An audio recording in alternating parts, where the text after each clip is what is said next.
In last time's problems, we have one point I invite you to remember very carefully. While substitution, you have to be very careful. When a trigonometric function comes sine phi, cot phi, etc., you can take angle either in degree or radian mode, and you can put that mode in calculator and calculate. But there is chance that one different thing comes, e raised to will come.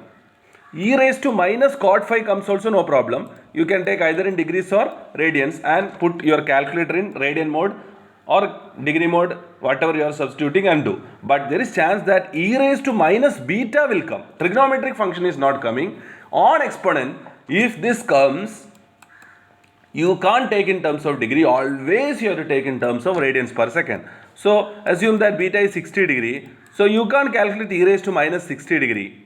You have to take 60 degree, that is to be converted to radians. How will you convert to radians? By 180 into pi. This is to be calculated by taking pi as 3.14. This you have to be very careful. Another is about the motor constant. You know that you calculate K is equal to E by rated E divided by rated omega m. This formula, you know this.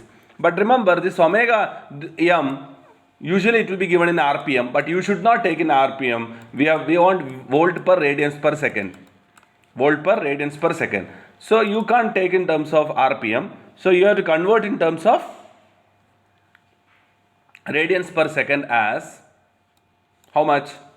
One revolution is 2 pi radians per minute means 60 seconds. So always RPM is to be multiplied by 2 pi by 60 in the denominator. You have to be very careful about that. Now we will go for the next topic.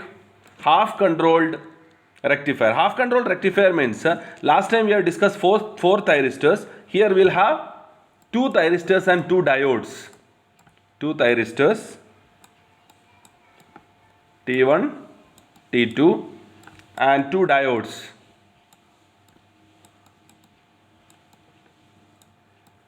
This is our rectification part. So this you consider as T1, D2, D1, T2. So in discontinuous mode, when you find 2 pi, up to 2 pi if you take omega t, so 0, what I will do is, at alpha, I take the one cycle, alpha I will fire, alpha I will fire. So alpha when I fire, correct. So this is the alpha. That time, this is comes like this. Okay. Now this is the AC wave.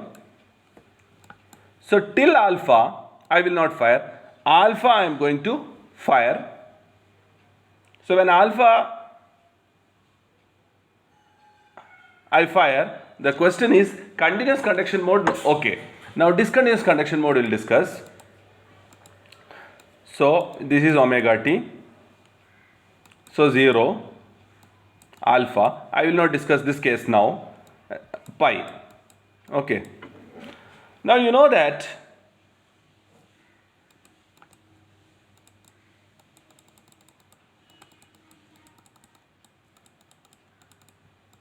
one cycle I will draw. Alpha I will fire. That means after alpha your VA will be equal to VS. Okay. Till pi. Okay, because T1 is fired and because of the path between T1 and D1, the conduction occurs and VA is equal to VS up to pi. At pi, what is happening? Your D2 will get because it's uncontrolled rectifier. No, D2 will get fired. So D1 and D2 will be on, but what will happen to T1? T1 gets off. T1 gets off. So your current will be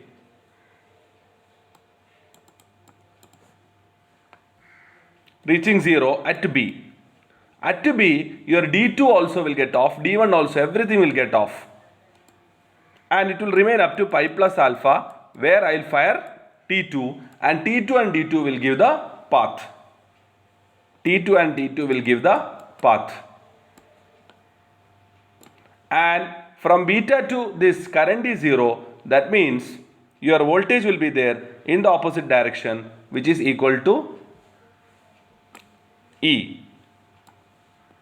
Correct. So, and pi plus alpha, again output voltage. So this is how it happens. So how the conduction mode will be?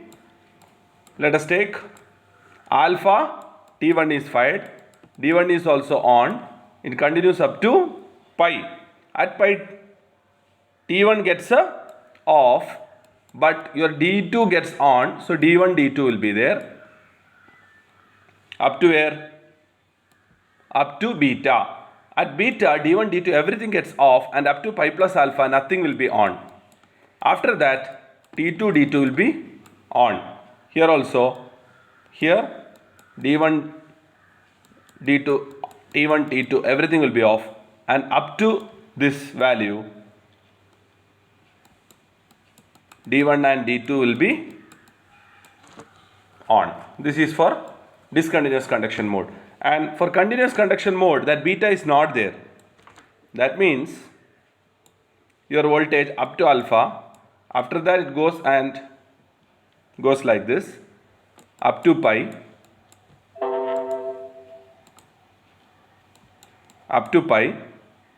then up to pi plus alpha, your current will not go to 0, like this, up to 2 pi. So you can find that alpha to pi, T1 and D1 will be on, and pi plus alpha to 2 pi, T2, D2 will be on, and when D1 is on, though at pi T1 gets off, T2 will not be on, but with the D1, because of freewheeling action, will not happen. D1 and D2 will be on. Here also D1, D2 will be on. Freewheeling action is not taking place. That is why this D1 will not get off at all. Later T2, when it reaches, T2 gets on only, the D1 gets D1 and D2 means D1 gets off. Okay. And the current will be inductance. No, after some lag will be there, and it will never reach 0. Like this. This is IA. So this is how you have to see the problems. You have to be very careful, and derivation is similar to fully controlled rectifier. Just go through the notes.